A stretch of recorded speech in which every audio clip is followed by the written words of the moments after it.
안녕하십니까. 조선일보경제부의 박사이자 방현철입니다. 이 시간은 받으면 많이 버는 방현철 박사의 뭐니뭐니 시간입니다. 오늘은 세금에 대해서 얘기를 나눠보도록 하겠습니다. 박명균 세무사님 모셨습니다. 안녕하세요. 네, 안녕하세요. 네. 먼저 저희 시청자, 구독자 여러분께 소개 좀 부탁드리겠습니다. 예, 안녕하세요. 저는 박명균 세무사라고 하고요. 국세청에서 근무를 하다가 지금 나와서 새로운 세무회계라는 대표 세무사로 일을 하고 있고, 작은 채널이지만 박세론이라는 유튜브 채널도 운영하고 있습니다. 예, 오늘 나와주셔서 감사합니다. 오늘 저희가 이제 해볼 얘기는 삼고시대 절세 전략입니다. 예. 삼고시대 그러면 고물가, 고금리, 고환율 이게 새로운 시대가 왔는데 지금 이렇게 삼고시대가 오니까 세금이 되게 중요해졌다고 얘기를 해요. 예. 왜 그런가요? 일단은 인플레이션에 대한 이야기를 드리고 싶은데요. 네. 세금은 인플레이션을 반영하지 못하고 있습니다. 그러니까 우리나라 세금 구조는 누진세율 구조로 네. 과세 표준이 높아지면 높아질수록 음. 더 높은 세율을 적용받게 되는데요. 네, 그렇죠. 네. 이 과세 표준이 상속증여세법은 한 20년, 소득세법은 15년 동안 과세 표준이 그대로인 상황이라서 네. 그 명목상 숫자는 계속해서 올라가고 있지만 네. 과세 표준은 그대로인 거라서 네. 더 높은 세율이 적용받게 되면서 그 사실상 증세가 이루어지고 있다. 이런 지적이 있기 때문에 좀 네. 중요하다고 볼 수 있습니다. 예. 그럼 약간 뭐 좀 감이 잘 안 오는데 뭐 네. 하나하나 좀 알아보도록 하죠. 네. 일단 월급 같은 거는 삼고시대라고 지금 별로 오르지 않는데 월급쟁이들도 이제 세금 부담이 늘어날 수 있나요? 물론이죠. 그 15년 동안 예. 소득세 과세 표준가 그대로라고 말씀드렸는데 예.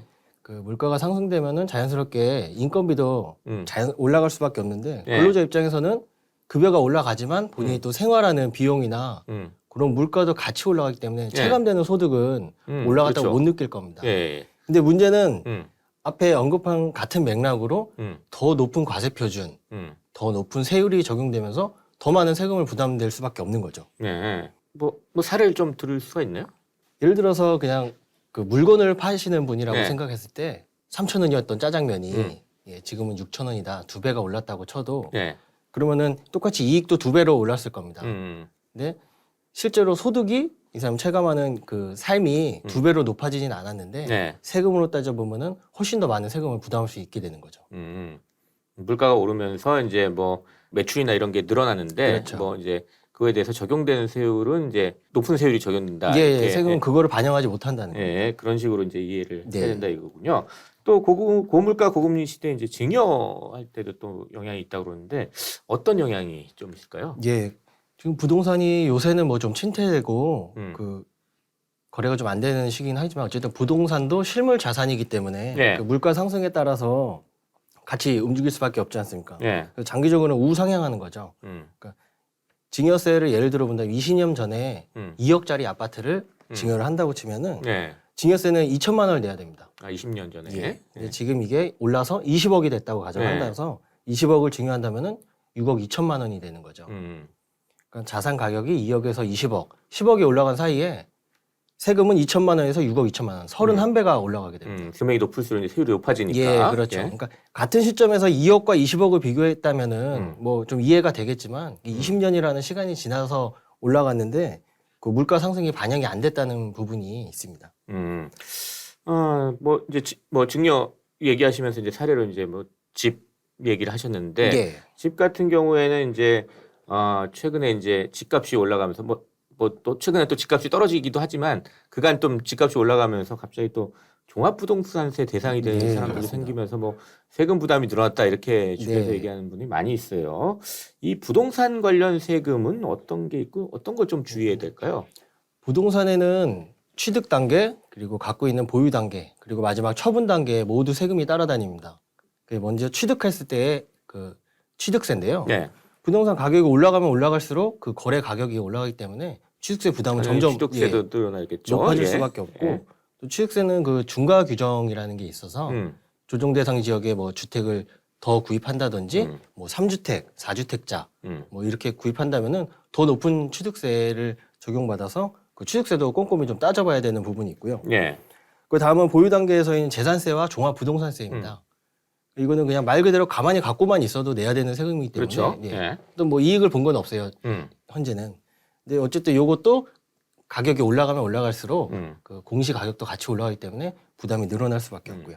네, 마지막에는 처분 단계는 양도소득세입니다. 네. 예. 양도소득세는 이제 어떤 처분에서 그 발생된 이익이 나야지 내는 세금으로서 이거는 뭐 집값이 오른다고 해서 뭐 크게 불이익을 받는 건 아니기 때문에 그래도 이제 양도소득세 같은 경우는 좀 정책이나 이런 것에 따라서 너무 많이 바뀌기 때문에 네. 이것도 좀 유의해 보실 부분이 있습니다.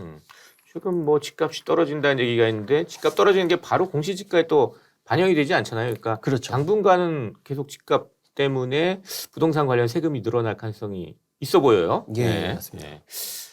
또 최근에 하나 이슈가 이제 9월 26일 날인가 뭐 세종을 제외한 지방의 조정 지역이 전면 해제됐잖아요. 네. 그러면서 이제 부동산 관련 세금 좀 적게 낼 수 있는 방법이 생긴 건가요? 어떻게 되는 건가요? 그건? 네, 맞습니다. 그 조정 대상 지형도 그 특히 그 세금과 밀접하게 연관이 되어 있는데요. 예. 이것도 마찬가지로 취득 단계, 보유 단계, 처분 단계에 모두 영향을 미치게 됩니다. 첫 번째는 그 취득 단계에서 조정 대상 지역에 이제 두 번째 주택을 취득하는 경우에는 그 네. 중과 규정을 받게 돼서 8%의 세율을 적용받는데 네. 이게 해제된 지역을 취득을 한다면은 1%에서 3%까지 좀 낮은 세율이 적용받을 수 있게 되고요. 네.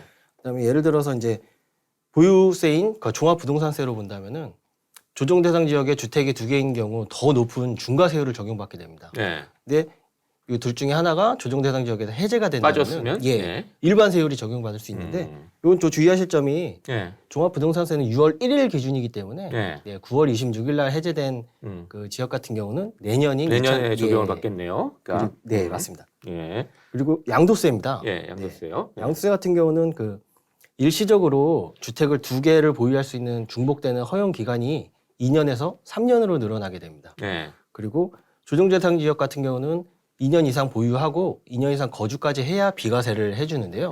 그 2년 이상 거주를 해야 되는 요건이 사라지게 됩니다. 네. 그래서 보유만 해도 비과세를 적용받을 수 있고요. 요 주의할 점은 취득했을 때 뭐 조정 대상 지역이었던 주택이었다면은 그 해제되더라도 그 2년 이상 거주해야 되는 요건은 그대로 이어진다는 거 네. 주의하셔야 됩니다. 혹시 이제 세종 말고 다른 지방에 이제 조정 대상 지역에 집이 있으셨던 분은 좀 이런 거 좀 생각을 해보시면 좋겠네요. 일단. 예. 세금도 이제 주식같이 이제 자산의 매수 매도 이런 타이밍에 따라서 좀 줄일 수 있는 방법이 있을까요? 주식 같은 경우는 좀 떨어졌을 때 팔면 이제 세금이 준다 뭐 이렇게 그렇죠. 또 얘기하잖아요. 예, 예. 물론입니다. 그 부동산은 특히 뭐 국민 생활과 밀접하게 좀 연관돼 있다 보니까 정치적으로나 정책적으로 그 정말 많이 바뀌거든요. 네. 예, 그렇기 때문에 그 매수나 매도 타이밍에 따라 그 크게 세금이 달라질 수 있고 크게 세금이 예, 그 예로 들어봤을 때 예를 한번 그 조정 대상 예. 지역이 다주택자에게 그 양도세가 중과가 적용이 됐었습니다. 네, 이번에 윤석열 정부가 들어오면서 올해 5월 10일부터 내년 5월 9일까지는 그 중과가 적용이 안 되고 일반 세율이 적용이 받는데요. 네. 예를 들어서 그 조정 대상 지역의 3주택자에 한 양도 차익이 한 12억 정도 되시는 분이 그 아파트를 팔았을 경우에 그 전 규정이 중과 규정이 적용된다면 약간 9억 원의 세금을 내야 되지만 이 중과가 해제된 이후에 판다면은 4억에서 6억까지 더 적은 네. 세금으로 한 절반 가까이 세금을 줄일 수 그렇죠. 있네요. 그런 차이가 있어서 언제 팔았냐에 따라서 세금이 달라지게 됩니다. 또 최근 얘기 나오는 게 또 이 기업인들이 이제 주가가 떨어졌을 때 예. 자녀들한테 이 지분을 증여를 많이 한다고 그래요. 왜냐하면 이제 주가 떨어지면 이제 좀 세금 부담이 덜어진다고 하는데 이게 좀 얘기가 되는 건지 좀 알고 싶네요. 전형적인 뭐 절세 방법이라고 할 수 있고요. 네. 네. 뭐 똑같은 돈이라도 주가가 떨어지면 더 많은 주식을 증여할 수도 있는 거고요. 네. 예. 같은 주식이라도 주가가 떨어지면 증여세를 그만큼 절세할 수 있는 부분이고요. 네. 근데 상장 주식 같은 경우는 어떤 주가를 마음대로 할 수는 없겠지만 네. 비상장 주식 같은 그런 좀 소규모 기업 같은 경우는 오히려 증여를 염두에 두고 매출을 축소시킨다든지 좀 비용을 많이 발생시켜서 네. 기업 가치를 좀 떨어뜨린 다음에 그 증여를 하는 그런 방법도 있습니다. 그러니까 증여 세율 자체는 똑같은 건데 이제 증여 가액이 줄어드는 거죠. 예, 이런 맞습니다. 경우에는 이제 주가가 떨어져 버리면 네. 네. 그런 일들이 좀 있는 거고요. 또 이제 궁금한 게 이제 우리 절세 전략이라고 얘기를 지금 하고 있는데 네. 사실 이제 또 탈세와 절세 차이가 뭐냐 이렇게 물어보시는 분들이 있어요. 네. 이 차이는 도대체 뭐라고 얘기를 할 수 있을까요? 저는 이해하기 쉽게 설명드린다면 저는 네. 불륜과 사랑이 아닐까 이렇게 표현하고 싶습니다. 예, 예. 예. 되냐 안 되냐 이런 네. 차이고요. 네. 이거 그 시청에서 나오면 어떡하지? 혹시 걸리지 않을까? 좀 이런 불안한 마음이 든다면 탈세인 거고요. 네. 뭐 세무조사 얼마든지 나와봐. 상관없어. 이러면 절세라고. 그러니까 불법과 합법의 차이라고 네. 보시면 될 것 같습니다. 합법적으로 세금을 줄이는 게 절세다. 예, 그러니까 맞습니다. 요거 근데 이 노하우를 좀 알아야 되잖아요, 절세는. 네, 그렇죠. 그냥 모르고 했다 사실 이게 불법에 걸려가지고 탈세가 될 수도 있는 네, 건데 그렇죠. 정확하게 내용을 알면 세금을 줄일 수 있는 방법. 예. 요게 바로 절세다. 그렇죠. 이렇게 좀 이해를 하면 되겠네요. 네, 그러니까 마지막으로 지금 우리 3고 시대 절세 전략이라고 여러 가지 좀 얘기를 해봤는데요. 이런 3고 시대 절세 전략을 짤 때 핵심적으로 좀 고려해야 될 사항을 좀 정리를 해서 좀 말씀을 해주시기 바랍니다. 뭐 좀 디테일하게 말씀드리기 어려울 것 같고 예. 저는 절세 전략을 따진다면 좀 거시적으로 그리고 장기적인 관점에서 보시는 게 중요하다고 생각하고요. 예. 부동산 같은 경우는 말씀드렸듯이 취득 단계, 보유 단계, 처분 단계 그 모든 단계마다 세금이 있고 예. 그래서 어느 한 부분에서 세금이 좀 적게 나온다고 해서 전체적인 수익으로 봤을 때는 그렇지 않은 경우가 있기 때문에 좀 장기적인 그 거시적인 관점에서 좀 절세 전략을 짜는 게 필요하고 예. 상속이나 뭐 증여세 같은 경우는 좀 최소 10년 단위로 장기적으로 계획을 해야지 절세 효과가 크게 받을 수 있기 때문에 네. 좀 그렇게 거시적이다, 장기적이다 이런 게 좀 중요하다고 봅니다. 네. 그냥 단기적으로 최근 뭐 몇 년 뭐 이렇게 뭐 생각을 해서는 안 되고 좀 예. 길게 그렇죠. 보면서 이렇게 맞습니다. 전략을 짜는 게 중요하다. 또 거시적으로 보는 게 또 중요하다. 이렇게 말씀을 해주셨습니다. 자, 오늘은 박명균 세무사 모시고 3고 시대 절세 전략이라는 주제로 얘기를 나눠봤습니다.